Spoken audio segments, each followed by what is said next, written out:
Hello, beautiful people. Welcome to Let's Talk the Talk, the show where conversations empowered, inspired, and connect.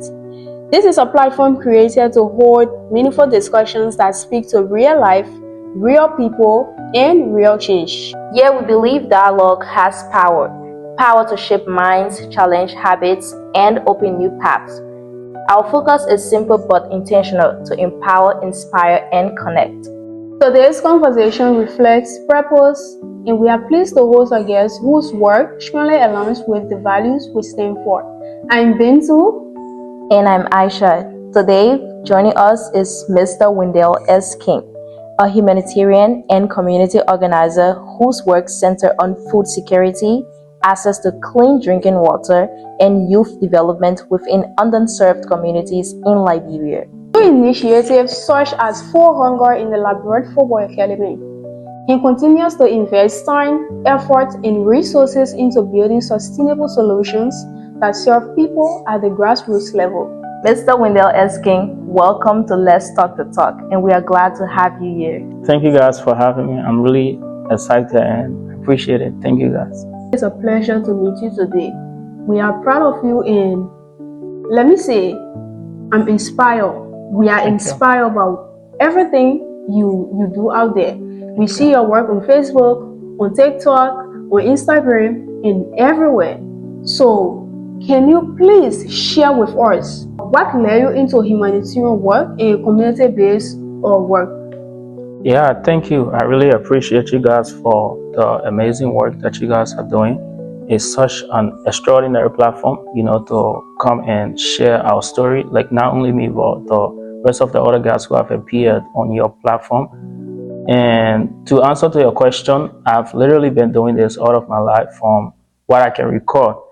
I remember when I was little, I used to be a children's pastor at a church. It's funny, I know.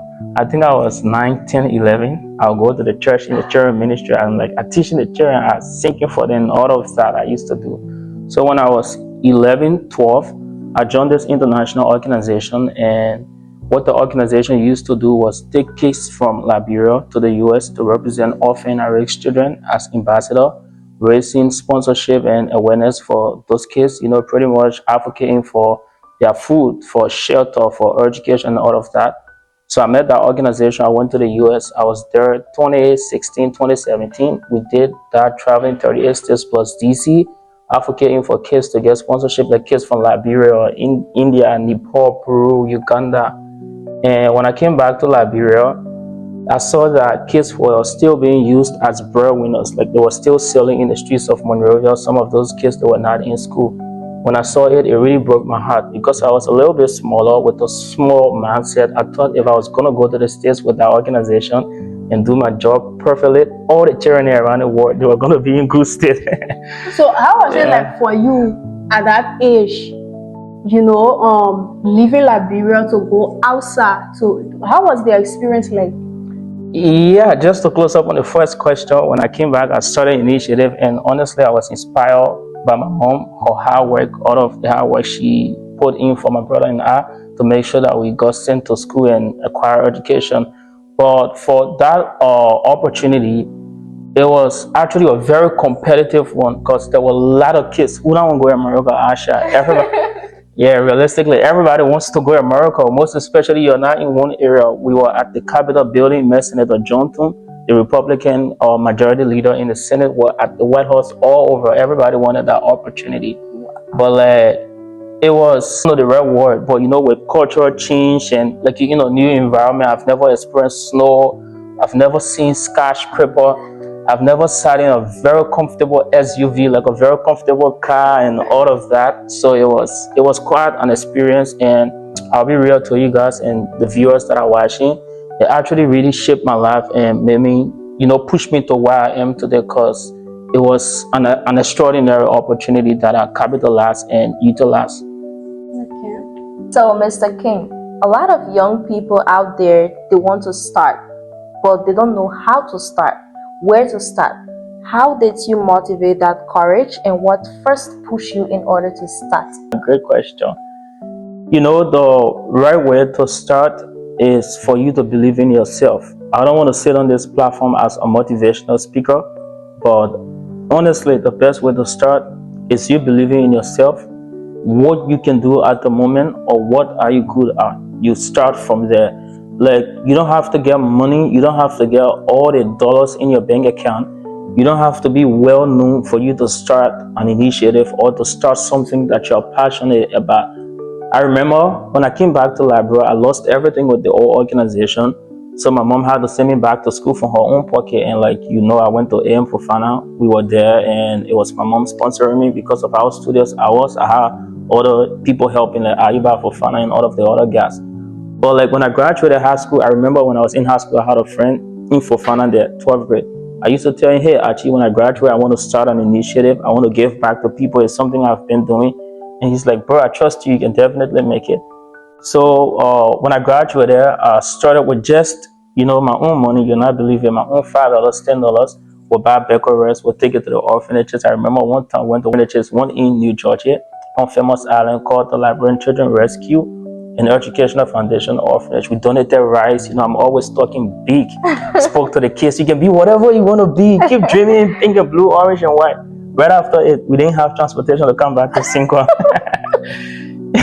Yeah, so we had to walk from we had to walk from New Georgia. We walked all the way Bannersville Estate. Wow. We met an extended family, and the guy was like, "You guys are brave. How will you go donate your last money to charity? You transport yourself and go back."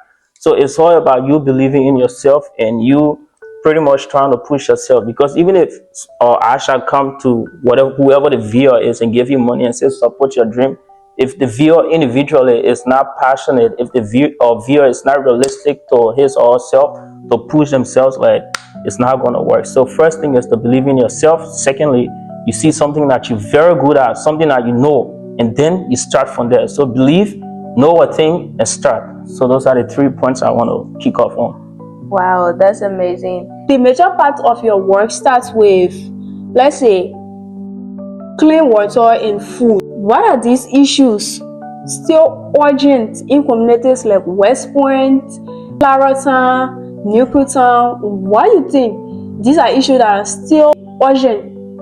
Yeah, the reason why those are of prime importance is because, I'll just take it outside West Point, even in a single area. Sadly, most of us, we don't have running water in our homes. And some of the viewers can attest to it. In the Pinsville area, we don't have even a water in Sirius. We don't have the tap water, like that faucet that can stand outside. We don't have it.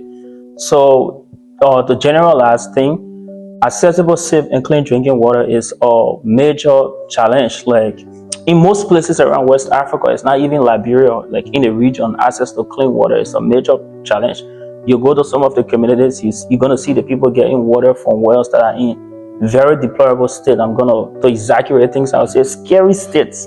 Some of the wells, when you see it, you see sand, you see sticks, you see the green plants. Then inside, I say you get scared. Roach and all can be coming from in well, So it's actually a major challenge. So that's one of the reasons for which it's of prime importance. And speaking about food, I was walking through the community.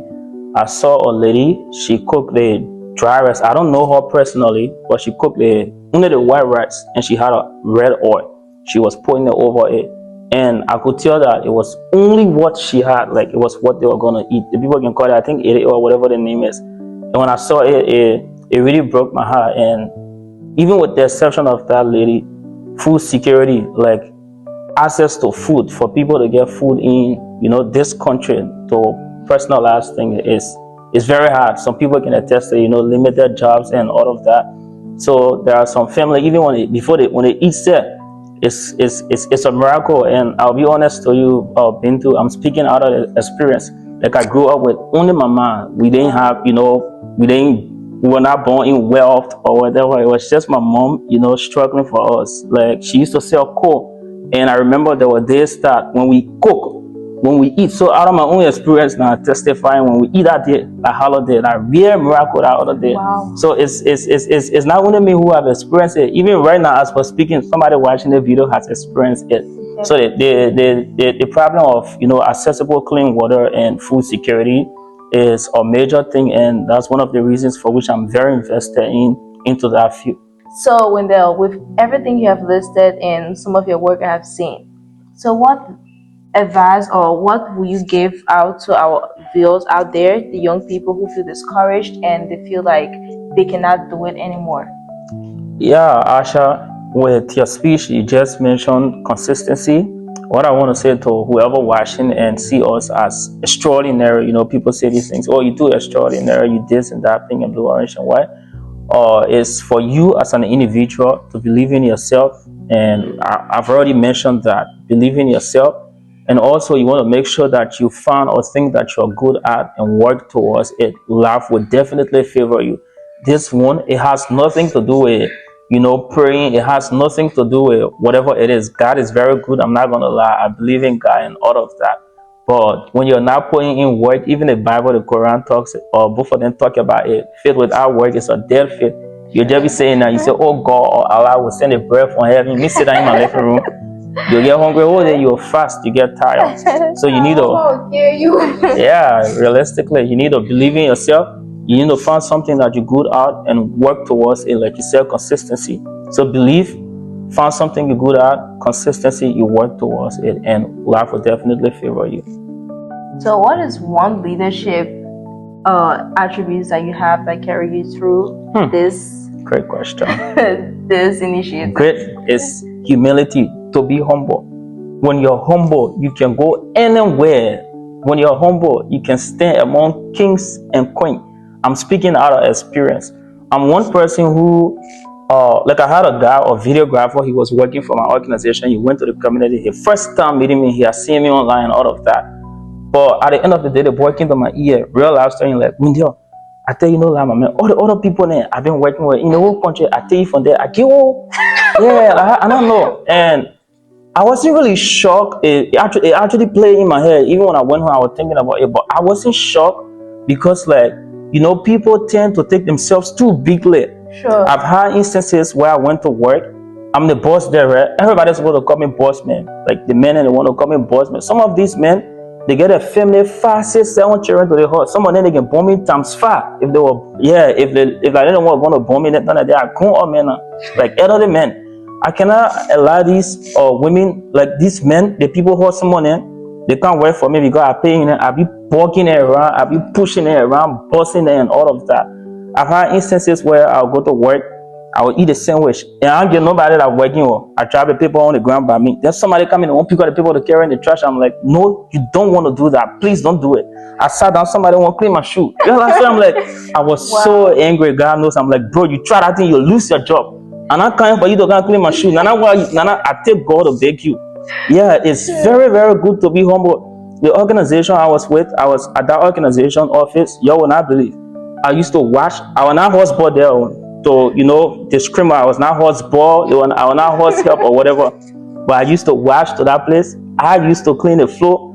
I remember this. I recall this where I used to clean the bathroom. I would wash the bathroom. So when I went to the US, I came back to Liberia at the office era. Real life story. I washed the floor clean. When you see the floor, the tile, you can see yourself. All the people that went to that office that day, they were scared to enter. I saw somebody standing to the door. The person calculating whether they should take off their shoes before entering or whether they should tiptoes. Because think about it, somebody who's almost like the boss at the office cleaning the floor. Everybody's scared to enter. So I had to come out and be like, no, why are you guys doing these things? Like, come on, come inside. Come with your shoe. I had to motivate them and all of that. And one funny one, at the full hunger work site. So the people told me, now, hey man, we're going to call you boss man. I'm like, no, you don't call me boss man. I know by right, they should call me boss man. I'm like, you don't call me boss man. You just call me by my name, Windell. So the man came to me, we make noise. At the end of the day, the man came back to me in the head, the worker's head. He's like, dude, listen to me. I'll call you boss man. When you want to sack me, you sack me. But I'll call you boss man. You're my boss man and how it's supposed to be. So I sat down when we were having our conversation. I'm like, the only way to balance the question here, because I don't want to look too extraordinary. I'm not extraordinary. I know it might tend to be that way, but realistically, I'm not. We're all equal. And that is a fact. So I told him, I'm like, bro, to conclude this conversation, you call me boss man, I call you boss man. When we're working, actually, I've been to when you go there, everybody call everybody boss man. Nobody don't know who the boss man. We were working the last time at a certain area. And somebody went to the area and they asked the guys, they're like, who leading the project? Who's your boss, man? I'm standing, like I had a shirt on and another shirt open up with a short trouser. So one of my workers was like, let it cheer. The man looking at me, he looking beneath me, behind me to see what or something is. Exactly. It's like, let it cheer. They had to nag me and say that the ball in front of you. How they describe me that the ball in front of you, that he say, yeah, he said, like he's in shock because when you go to the work, I'm paying the people to do these things, but I put in here there. I'm not yelling at anybody. If there's a problem, I do. If there's an issue, I call them. We talk respectfully. So to be humble, not to take too much time. To be humble is very, very important. When you're humble, God will lift you up. You definitely do exceeding. You do extraordinary things. So anybody out there, put your pride down. We can say your big head. It means your pride. Put your big head down. Be humble. Love will favor you. Mr. King, we have a tradition here. With every guest, before you leave, you have to leave us with 3 words. 3 words for us at Let's Talk the Talk and our viewers. So, what are your 3 words to every young person, to everybody that will come across this video? 3 words. Yeah. First word I want to share is humility or humbleness. So we'll take humbleness. 1. And number 2 is work. Humbleness, work, and the last word is consistency. So humbleness, work, and consistency. So why you choose these 3 words? Because it's literally how I've built my life, and it's because of those 3 phrases that I'm where I am today. Like, I'm very big on moral, like to be humble, good moral. When you have a good attitude, you can go far. When you are very good in attitude, you can, succeed and go places that even people who are more educated, people who are financially stronger than you will not even go. So to get a good attitude is very, very important. And work in a sense that you have to get up, you have to do something. At times we sit down, I see people sit down and blink like bro for everything. Like bro like this, like bro like that. My people to testify, like bro is like this and that, or whatever whoever say it is what it is. But you yourself, you can thrive in this community. You can thrive in this environment. You cannot allow your community or your environment to limit you. We're seeing great people who have done extraordinary things, and they are from even worse place than we are right now. Like, they are in very, very bad state. We have seen people who came from nowhere. Some people came from the slum. It's all about hard work. Like, humbleness is all about hard work and consistency to just stress on it. I don't want to think too much, but I'll make an example just now on a Facebook personal blog that I started. So I have a Facebook account and I have a personal blog, like a page where I post everything, all things about my life, whether travel, whether eating, or whether my work, or it's called Windell as King. I created it in 2019, and like, even the people I was helping, they didn't even used to go to like it. I will help them. I will post it on my Facebook. They will not even go and like it. But I sat down at times. I look at other people around me, like how these guys even accumulating 2,000, 3,000 views. Like, how they even doing it 5,000 views? I'm like, whatever. I'm just gonna keep posting. Who cares? Like, nobody has to like it. And just in October, I had a video, like just a normal thing with a friend who's from Palestine, or somewhere in Asia. I don't know the main country, but he grew up in the US. So he came to Liberia. We did a whole story, and I had a phone to my face. Hey man, I'm here with my friend. We're seeing Liberia. We're seeing West Point, the work we're doing. Boom! It got 100,000 views, and right after that, I started posting more of my work that I've posted and nobody reacted to. It started getting a lot of views, like crazy views and crazy likes. So from October to date, 21, 22, 23,000 people follow the blog. So it's very, very good to be consistent. Humbleness, work, get up and be consistent. Consistency pays a lot. It does. Be humble and always work. Right. So, Mr. King, we want to say thank you. Thank you for sharing your experiences and insights with us. Your work is a reminder that service begins with commitment, because you have been committed to everything you are involved with. So we appreciate you. Thanks for being here, and it is a pleasure having you on Let's Talk the Talk. Thank you, Bintu. To everyone listening and watching, thank you so much for being part of this conversation, and continue to engage, reflect, and take action wherever you are. because you don't know where the biggest magic will happen. Right. This is Let's Talk the Talk, the show where conversations empower, inspire, and connect.